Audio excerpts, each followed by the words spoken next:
This is After the Fact. For the Pew Charitable Trust, I'm Dan LeDuc, and today we're in the Covent Garden section of London. We're here to learn more about how to end overfishing in European waters, and we're, of all places, the longest continually operating fish and chips restaurant in the city. And yes, we're going to have lunch.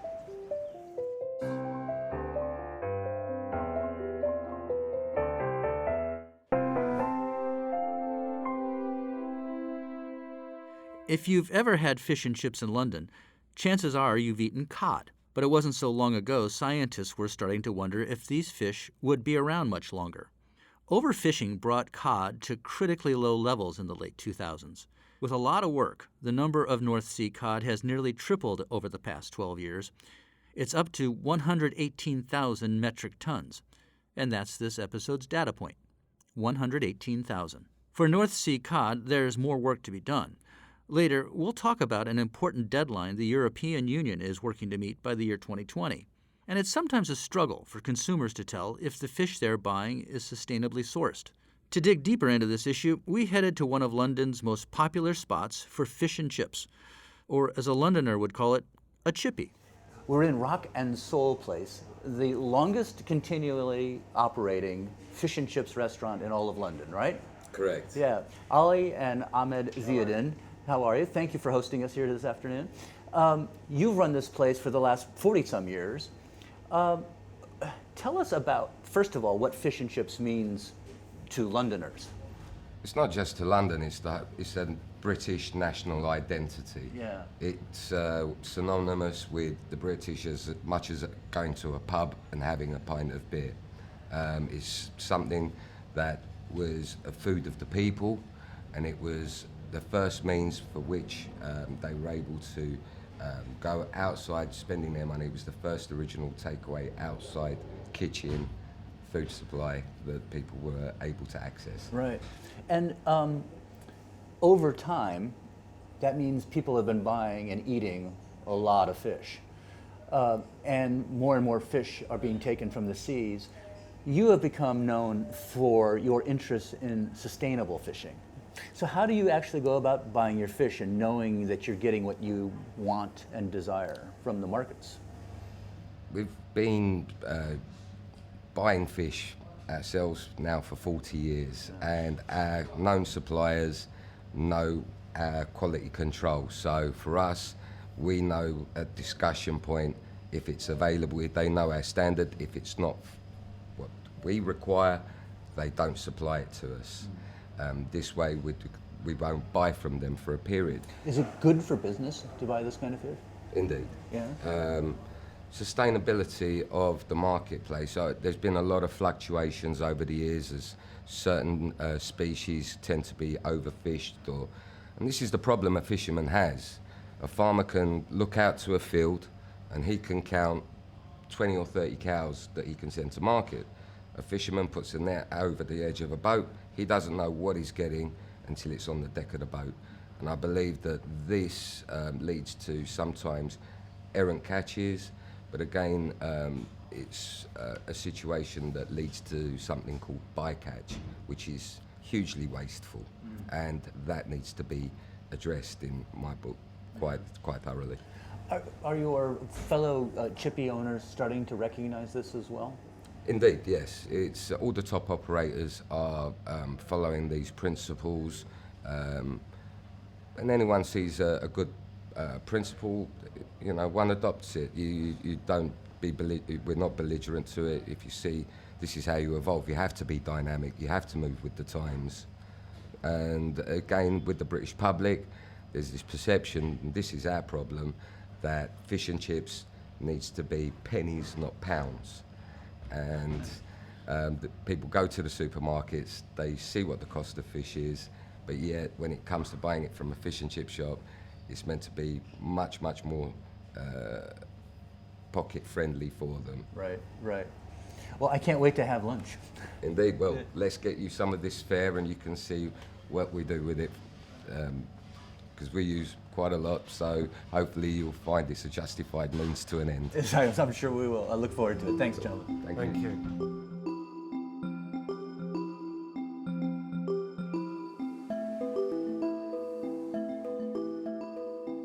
So we've sat down for lunch now with Griffin Carpenter, who's a senior researcher at the New Economics Foundation. You work on sustainable natural resources policies.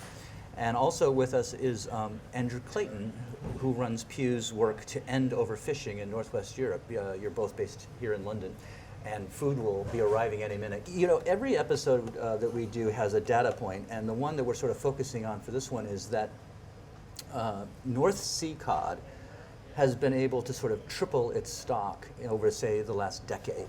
That's good news when we talk about overfishing concerns. Andrew, how did that happen? And then how is that a model for what are some real, still serious overfishing concerns that are in this region? So the situation with North Sea cod is a really good case study of how European fisheries management works. The stock was really in a perilous state around 10 to 20 years ago, where decades of overfishing had left the stock close to collapse. And the situation was so bad that scientists were advising that the catches of the stock should cease immediately and there should be stop zero them catch. completely. Wow.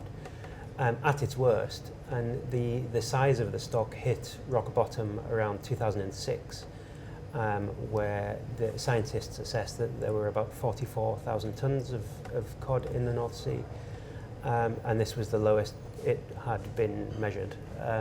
Let's stop for a minute and talk about why that particular species. Is it just because of good places like we're in now that serve a lot of fish? Was there that much demand?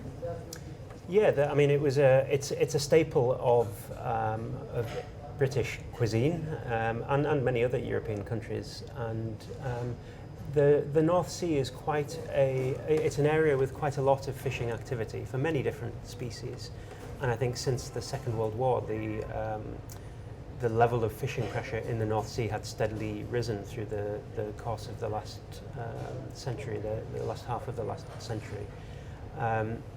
And cod is a fish that swims close to the bottom and is generally found in areas mixed with other species of fish. So a lot of fishermen who were catching cod at that time were possibly not even targeting cod itself. They were trying to catch other species like haddock, and this cod was being caught at the same time because it's a mixed fishery and they all swim together.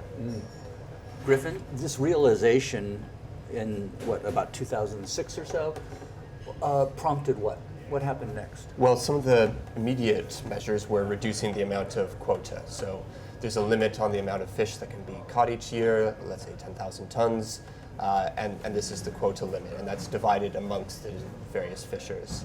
And so while the scientists were proposing, a cease to the fishery entirely, 0 tons, they didn't quite get there in the management, but they were reducing it, and year after year they were reducing it. This was a difficult transition, but what we've seen over the past 15 years is now year after year, the size of the cod stock is increasing.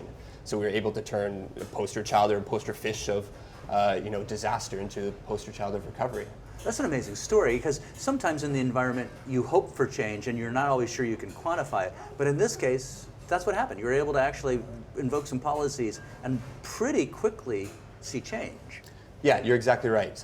I work on a number of environmental issues outside of fisheries, and there's so much uncertainty around how our actions will affect change. But fisheries is one story where we know if you reduce the amount of fishing, you can increase the size of the stock. See, it speaks so much to the resilience of the oceans and the fish, right? I mean, sort of, if managed properly, they really can come back. And resilience is really important because the marine environment is very complex, and these fish stocks are facing threats from all kinds of different areas. So this isn't some sort of tug of war between the economy and the environment. What this is saying, if we increase the size of fish stocks, it means more fish, that's good for the environment, but also more catches for us. Right. These go together, which is really unique in environmental issues, and it's great to be working in this space. Yeah. And it's no coincidence that we're seeing these positive trends 10 years on from this situation with North Sea cod, particularly at the EU level, the European Union, the way that it manages fisheries, because it was only shortly after the cod situation reached rock bottom that the EU reformed its policies for fisheries. And in 2013, they agreed a new policy, a new piece of legislation for European waters, which sets a legally binding deadline to end overfishing so that we can achieve all these benefits that Griffin's mentioned. And let's talk about that, because this is a big year and we move towards that deadline, which is coming up in just 2 years, right? The EU set itself this deadline of 2020 to end overfishing. It matches some wider international agreements. For example, the UN's Sustainable Development Goals aim for the same thing. And the aim is not just to protect the environment, but it's to have well-managed fisheries that produce high yields of fish. So they produce more fish for the fishing industry, for the processing sector, for the consumer to eat, with rising profits in the fleet. So this year, for example, for 2018, 44% of limits were set higher than the scientific advice. So that's much better than it has been in previous years. But 44% is still pretty high. It's still way too high, and we're running out of time now. The clock is ticking to this 2020 deadline. Mm-hmm. And that's the problem, is if you leave all the decisions to the last minute, then you can have much harsher reductions. So, well, that's just it, right? Let's make sure everybody understands it. You wait and you wait and you wait, and if you had done it gradually, it would have hurt as much at the time. But suddenly, if you're facing your deadline and need to do a reduction, that a fisherman's going to really feel. So it hurts a lot more, but also you delay the benefits. So you Right. wait another 10 years to get the kind of boom in fish stocks and profitability. We're talking so much about the EU, but we are in London as we speak, and Brexit is looming for the UK. What impact, if any, does that have on all of this? most of the Brexit debate is around this issue of shares. How much goes to each country? How do you split the pie?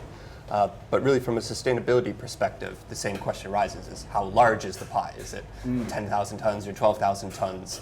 And so the important thing is that North Sea cod and all the 100 other fish stocks commercially fished around the UK are shared.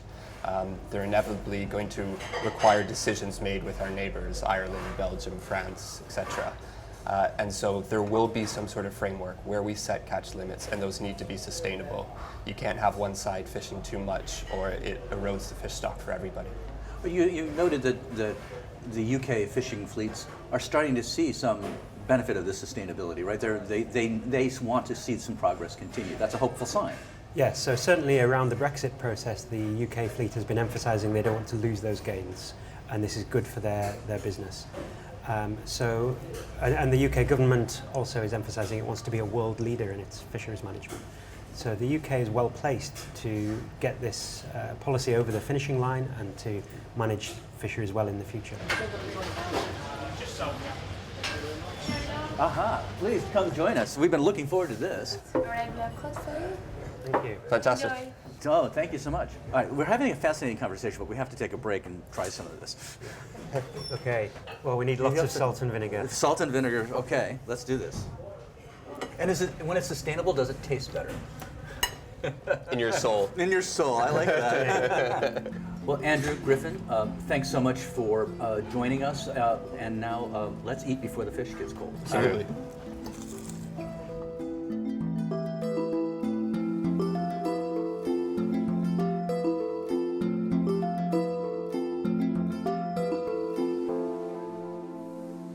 If you'd like to learn more about Pew's campaign to end overfishing, visit our website at pewtrust.org/afterthefact. Our thanks to Rock and Soul Place for their hospitality during our time in London. If you like what you hear, help us out by leaving a review on Apple Podcasts or Google Podcasts or wherever you listen. Thanks for joining us. For the Pew Charitable Trusts, I'm Dan LeDuc, and this is After the Fact.